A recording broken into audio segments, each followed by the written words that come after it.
তপ্ত রোদেও পাম্পের সামনে মোটরসাইকেল ও প্রাইভেট কার চালকদের লম্বা লাইন।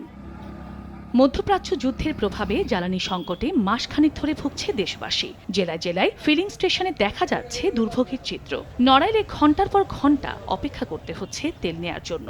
বন্ধের দিন আমরা আসছি, আইসে যে 6টার সময় আইসি, এই পর্যন্ত আইসি, এখনো কতক্ষণ লাগবে জানি না। মজুত করার কারণে এই সংকট, এটা কৃত্রিম সংকট তৈরি করা হচ্ছে। তার প্রতিদিনের যেটুক চাহিদা আছে ওই পরিমাণ তেলটা নিলে হয়তোবা এই লম্বা সিরিয়াল থেকে বাঁচার উপায় আছে।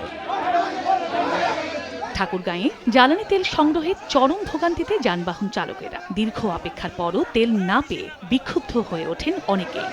মিশুকে ডেলিভারি করি আমরা, এখন মনে করি আমরা যদি তেল না পাই তাহলে আমাদের গাড়িগুলো কি ডেলিভারি দিতে পারবে? পরিস্থিতি দেখতে শনিবার দুপুরে চাঁদপুরের বেশ কয়েকটি তেলের পাম্প পরিদর্শন করেন চাঁদপুর ৩ আসনের সংসদ সদস্য ও বিএনপির কেন্দ্রীয় কমিটির প্রবাসী কল্যাণ বিষয়ক সম্পাদক শেখ ফরিদ আহমেদ মানিক। গাড়ি চেক করবে তেল আছে কিনা, তেল এবং তার কাগজ আছে কিনা। যদি কাগজ ঠিক থাকে তাকে, যদি 2 লিটারের নিচে হয় তাহলে তেল দিবে তাকে। দীর্ঘ সময় লাইনে দাঁড়িয়ে থেকে জ্বালানি তেল না পেয়ে রাঙামাটি চট্টগ্রাম সড়ক অবরোধ করে বিক্ষোভ করেন গ্রাহকরা। খবর পেয়ে পুলিশ ঘটনাস্থলে পৌঁছে তেল দেওয়ার আশ্বাস দিলে আধা ঘন্টা পর সড়ক ছেড়ে দেয় বাইক চালকেরা।